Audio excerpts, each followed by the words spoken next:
Ever made like a snap decision that you kind of regretted later?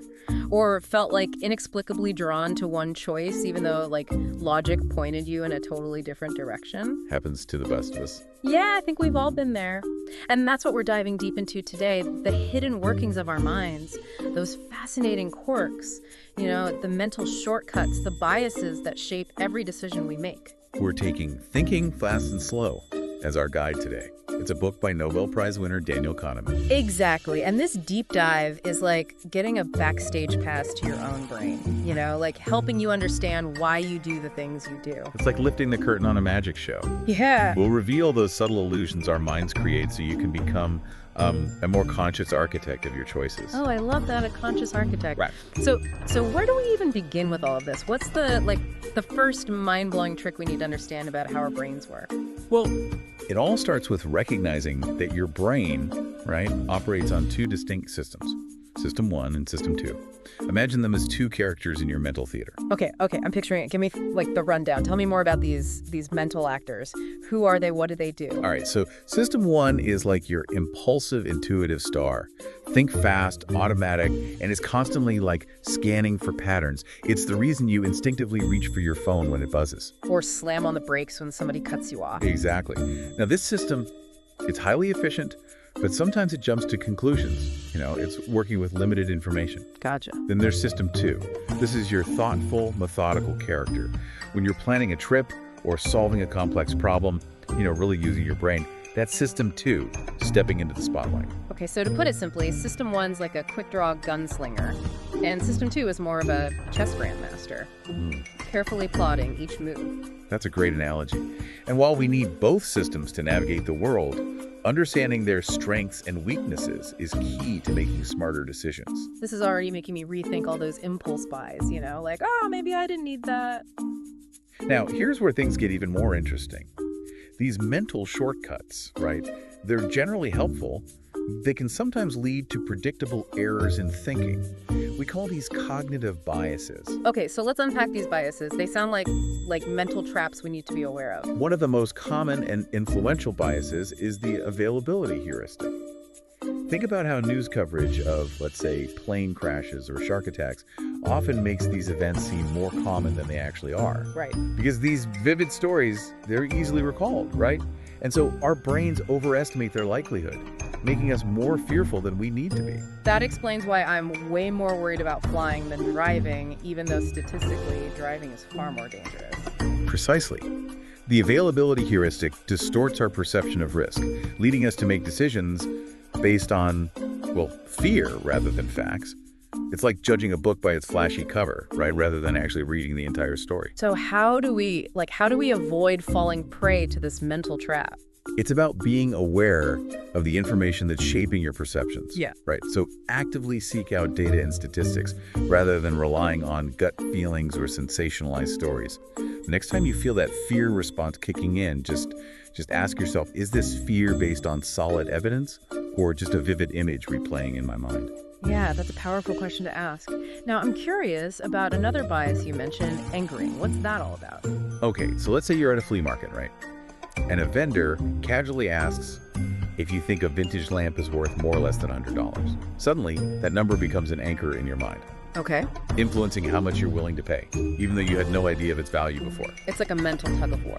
Right. With that initial number pulling my perception in a specific direction. Exactly. And this bias, it's widely used in negotiations, marketing, even everyday conversations. Just be aware of how these seemingly arbitrary numbers can subtly influence your judgment. Wow, I never realized how easily our brains can be manipulated. It's like we need a mental shield to deflect all these persuasive tactics. And that shield is awareness. The more you understand these biases, the better equipped you'll be to make choices based on logic and evidence, not subtle mental nudges. We've been talking about these mental shortcuts and how our brains, can be easily nudged by things like the availability heuristic and anchoring. What other biases should we be on the lookout for? Let's talk about framing. It's incredible how the way information is presented, right, can completely change your perception, even if the underlying facts are the same. Oh yeah, I've totally fallen for that. Like when I see a sale that's advertised as like 90% off instead of you'll save $90 somehow, that 90% just sounds way more appealing. That's framing in action. See, our brains, they tend to be drawn to the positive. So emphasizing gains, right, often feels more persuasive than highlighting potential losses, even if they represent the same thing. So it's not just about the numbers themselves, but the story we kind of build around them, the way it's presented. Exactly. Think about it like choosing between two medical treatments. One might be presented as having a 90% survival rate, while the other is framed as having a 10% mortality rate. Same information, but the emotional impact, totally different. It's amazing like how these subtle shifts in language can have such a powerful effect on our choices. And it's not just about positive versus negative framing. The way choices are presented can also influence our decisions. Like imagine you're buying a new phone and you're presented with three options: a basic model, a mid-range model, and a high-end model. Often people are nudged towards that middle option, even if the basic model meets their needs perfectly fine. Yeah, it's like our brains are like wired to seek a compromise, even when it's not the most logical choice. That's the power of framing at work. So the takeaway here is, just be aware how information is presented to you. Look beyond the surface, examine those underlying facts, and don't let the clever wording sway your decisions. It's like we need to become like master decoders of information, peeling back the layers to get to the truth. And sometimes those layers involve our own past experiences and emotional attachments, which brings us to another fascinating bias: the sunk cost fallacy. Oh, I think I've fallen into this trap a few times, maybe more than a few. We all have. Yeah. It's that tendency to stick with something, even when it's clearly not working, simply because we've already invested so much time, energy, or money into it. Oh yeah, like that time I spent hours assembling a piece of furniture, only to realize halfway through that I had made a huge mistake and it was never going to look right. But I kept going anyway because I didn't want to waste all that effort. That's a classic example of the sunk cost fallacy in action. It's like feeling compelled to finish a boring book just because you're already halfway through, even though you're not enjoying it. Or staying in a relationship that's clearly run its course simply because you've been together for so long. Exactly. The key to overcoming this bias is to recognize that past investments shouldn't dictate future decisions. Ask yourself, if I were starting from scratch today, would I still choose this path? If the answer is no, well, it might be time to cut your losses and move on. It's like hitting the reset button on our thinking, separating our past choices from our present needs. Now, while we're on the topic of emotional attachments, let's explore another fascinating bias: the impact bias. This one deals with our ability, or rather our inability, to accurately predict how we'll feel about future events. Okay. This sounds intriguing. Tell me more. Think about how we tend to overestimate the intensity and duration of our emotional reactions, both positive and negative. We imagine that winning the lottery will bring eternal happiness, or that a job rejection will just crush our spirits forever. Oh, I'm so guilty of this. I tend to catastrophize things, imagining the worst case scenario playing out over and over again in my mind. It's a common human tendency. But what's fascinating is that we often underestimate our own resilience.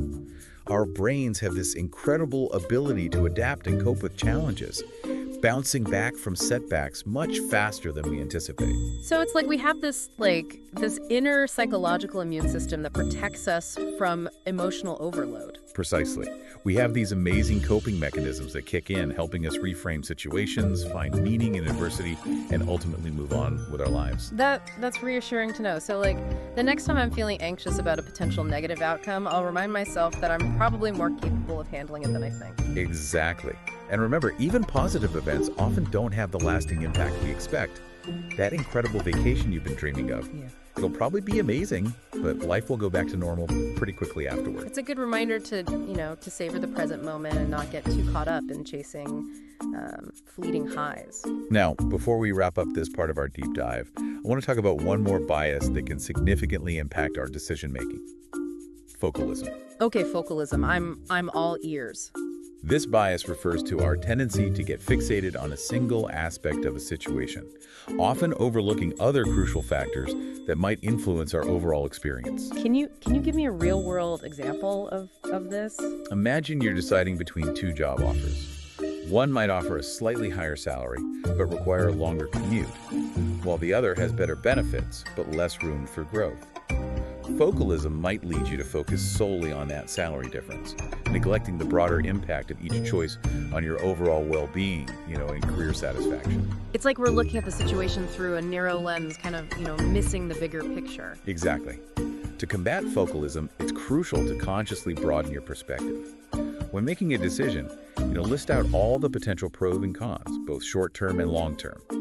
Force yourself to consider the full range of factors that might influence your experience, not just the one that initially grabs your attention. This is giving me a whole new framework for approaching decisions. It's like we need to put on our mental wide-angle lenses to see the full panorama of possibilities.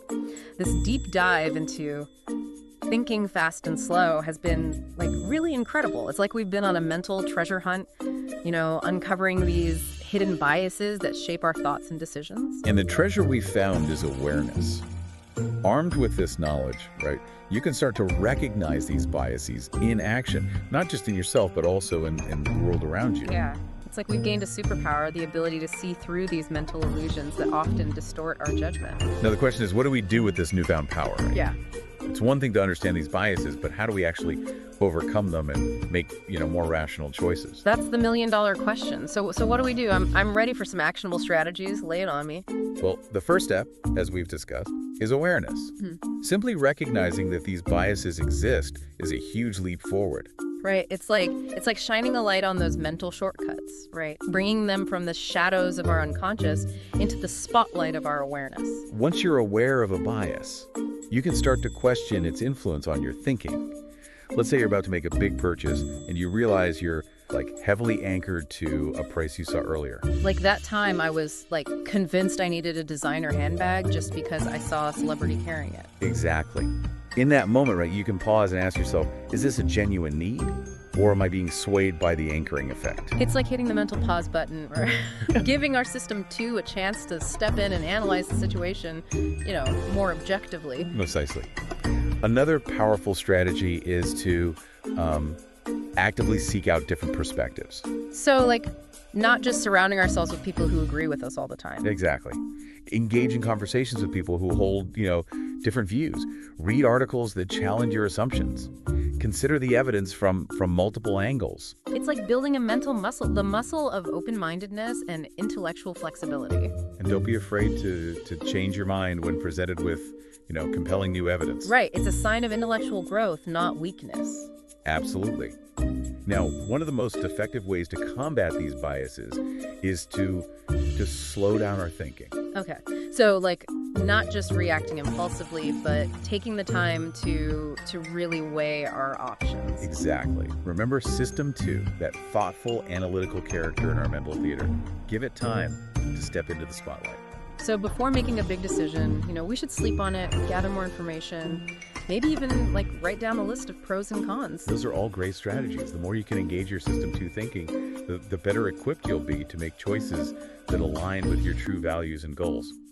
This all makes so much sense. It's like we've been given a user manual for our own minds. And the more you use this manual, the more skillful you'll become at navigating the complexities of decision making. This deep dive into thinking fast and slow has been truly transformative. I feel like I have a whole new understanding of how my mind works and, more importantly, how to use it more effectively. It's been an absolute pleasure exploring these ideas with you. And to our listeners, we encourage you to continue this exploration.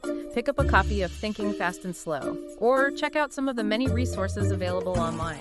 Remember, the journey of self-discovery is never truly over. There's always more to learn, more to question, and more to